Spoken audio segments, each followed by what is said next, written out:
We're going to look at a concept called infinite limits. With our first example, we are given the function f of x is equal to 3 over x minus 2, and we are asked to find the limit of f of x as x is approaching 2. We are going to solve this using the numerical method, which means I look at the chart of values, and I want to figure out as x approaches 2 in the middle, and I get really close from either side of 2, what happens with the y values, which is what the limit is going to show. So if I follow the y values here, coming from the left side of 2, notice all of these y values are becoming exponentially more and more negative or smaller. So I would say those values are approaching negative infinity. Coming from the right-hand side though, as I approach from 2.1 all the way to 2, notice those values are becoming exponentially greater and more positive. So I would say the right-hand side approaches positive infinity. So since both sides go to a different infinity, I would say this limit does not exist due to unbounded behavior, because we're going to either positive infinity or negative infinity depending on which side of the limit we are looking at. So the last example solved the limit using the numerical method. On this part, I want to solve it using the graphical method. And so I'm going to write down my function. We had f of x was given as 3 over x minus 2. And so what I need to do is I need to graph that in order to find these three limits on the right-hand side over here. So first of all, notice we have x minus 2 in the denominator. That tells me that I'm going to have a vertical asymptote at positive 2. And my parent function here is 1 over x, and so I know I'm going to be graphing in what would normally be the first and third quadrant. So now that I have my graph, I can go through and find all the different limits. So the first one says we want to find the limit as x is approaching 2 from the left. So remember, this negative superscript tells me I'm coming from the left side of 2. Well, as I approach from the left side of 2, once I get to x equals 2, we're going down to negative infinity. So I would say that limit goes to negative infinity. Now, approaching from the right-hand side, all those y values are approaching positive infinity. So the limit as x approaches 2 from the right-hand side goes to positive infinity. But anytime we do not have plus or minus behind the 2, that means I'm approaching from both sides simultaneously. And because they go in opposite directions to both the infinities, this is my D and E, or does not exist, due to unbounded behavior, because we're going to both the infinities in the opposite directions. Now, something we want to be really careful about is I'm not actually saying this equals negative infinity and positive infinity. It's more of a concept thing. You can't have something equal to infinity because infinity is not a real number. And so this is more of saying which direction the graph goes for the limit, rather than saying this is equal to this real number, because that's not true, since infinity and negative infinity are not real numbers. Like I said, they're more of a concept than an actual value, since we can't ever reach infinity. But if they go in the opposite directions and I'm looking at both sides simultaneously, I can go ahead and say it does not exist due to unbounded behavior, since we do not have any bounds on where infinity goes. Same thing with this example. We want to find the limit as x approaches 1 of 1 over x minus 1 quantity squared. So the x minus 1 tells me I have a vertical asymptote at positive 1. So I can go ahead and put that on the graph. The parent graph is 1 over x squared, which would typically be in your first and second quadrants. So my graph looks like this. And as x approaches 1, it's coming from both sides. Notice from the left it goes up to infinity. From the right side, as we approach x equals 1, that goes up to positive infinity as well. So then I would say this limit goes to infinity. And again, I'm not saying it's equal to infinity. It's all about the direction it's actually going.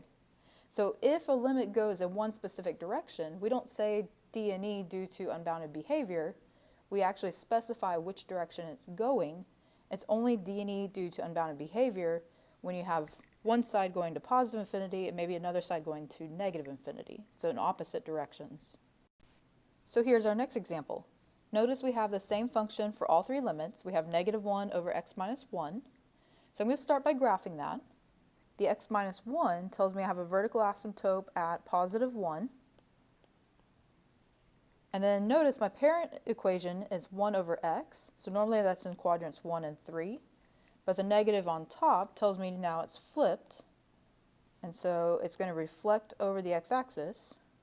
So now I'm in quadrants 2 and 4. And so if I go through and find each of my different limits, the first one says we want to find the limit as x is approaching 1 from the left. Well, as I come from the left side of 1, that branch is approaching positive infinity. So I would say the first limit goes in the direction of positive infinity. As I approach 1 from the right for the second limit, coming from the right, those y values are now going down to negative infinity. So I would say that limit approaches negative infinity. But if I want to approach 1 from both sides, if they go in opposite directions of each other into infinity or negative infinity, that's my does not exist, or DNE, due to unbounded behavior, because now we have no bounds on where they go since they're going in opposite directions, both to infinity and negative infinity. So all of these examples had something in common. In order for the limit to go to infinity or negative infinity, the function had to have a vertical asymptote somewhere. So we do need to review how do we actually find vertical asymptotes. So vertical asymptote is found by setting the denominator equal to 0 and solving for x. But there's a small catch to that. You actually have to cancel out any possible holes before you actually name your vertical asymptote. Otherwise, you may think that a location of a hole is a vertical asymptote when it is in fact not. And we'll see that in one of our examples. So the first example is very straightforward. It says find the vertical asymptote or asymptotes for the function f of x is equal to 1 over 2 times x plus 1. So I'm going to begin by setting my denominator equal to 0. And that would give me x plus 1 is equal to 0. So x equals -1 is my vertical asymptote. Same thing with the next problem. Now, with this one, we have a rational function where we have a polynomial on top over a polynomial on the bottom. You do want to see if you can factor, and in fact I can. The numerator does not factor, but my denominator is a difference of two squares, so x plus 1 times x minus 1. So I can't cancel anything in terms of a whole, but what I can do is I can set my denominator equal to 0. And once I do that, I end up with x is equal to plus or minus 1. So I have two vertical asymptotes for that equation. Same thing with part C, but this one I can go ahead and factor both the numerator and denominator. So my numerator factors into x plus 4 times x minus 2 over x plus 2 times x minus 2. And notice when we have the same factor on the top as we do the bottom, that defines a hole on the graph. And so the hole is when x minus 2 is equal to 0, so at x equals 2. So when I set the denominator equal to 0 to find the vertical asymptote, I'm not going to set the x minus 2 equal to 0 because I know that's a hole, not a vertical asymptote. So for the vertical asymptote, I just have x plus 2 is equal to 0, gives me a vertical asymptote at -2 only.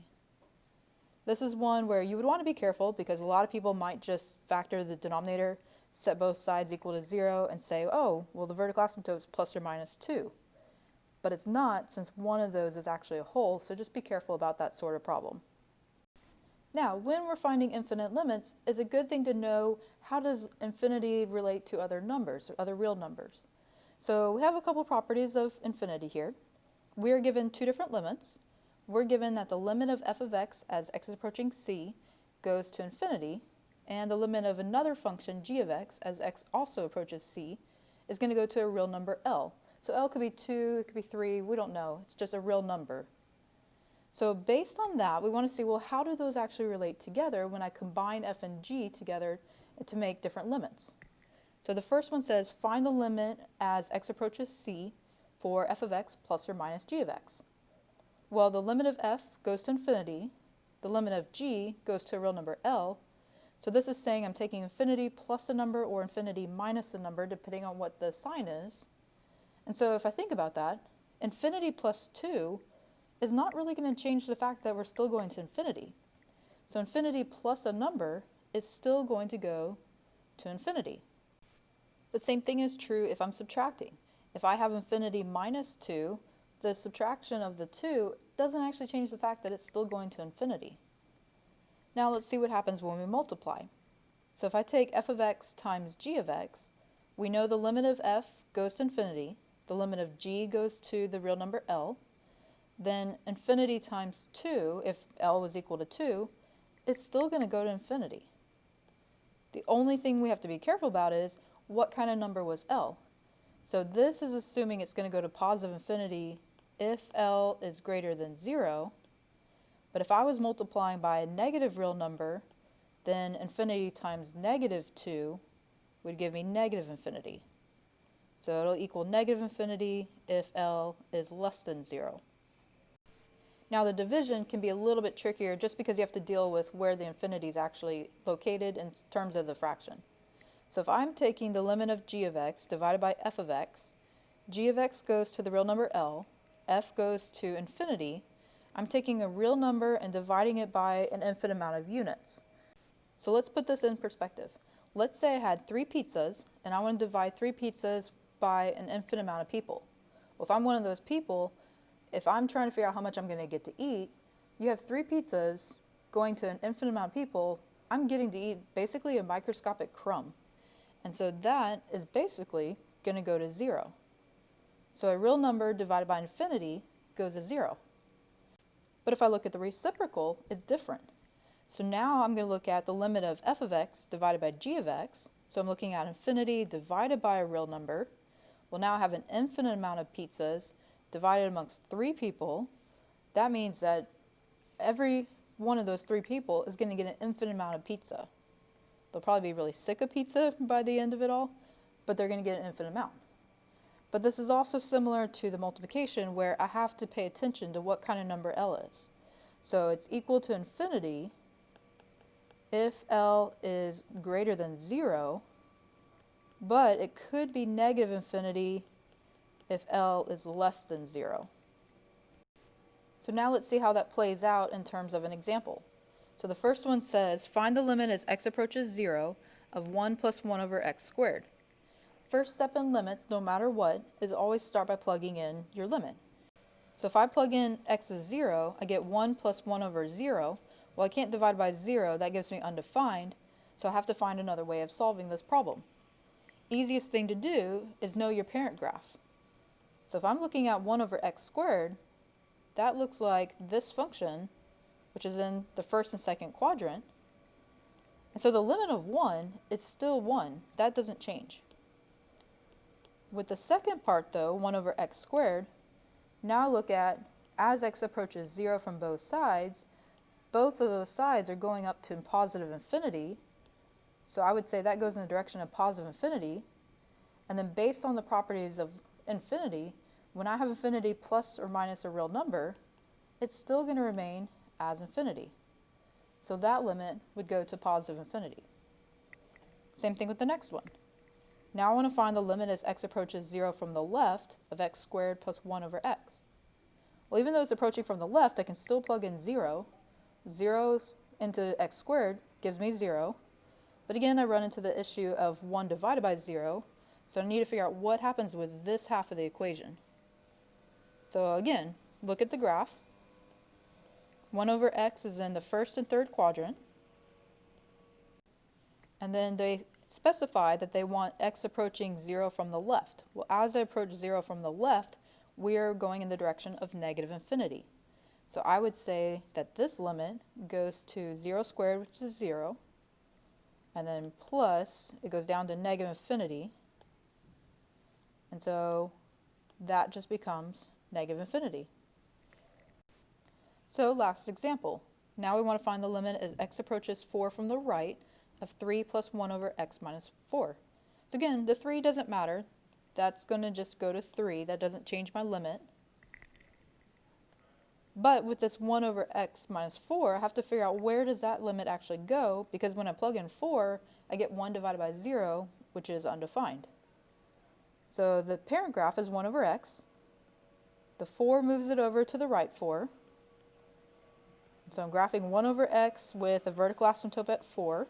So now if I look at that little graph, I'm approaching 4 from the right, and as I come from the right-hand side, we're going to go up to positive infinity. So this would go to 3 plus positive infinity, which based on the properties of infinity, just becomes infinity. So hopefully that helps you out with finding infinite limits, and thank you very much for watching.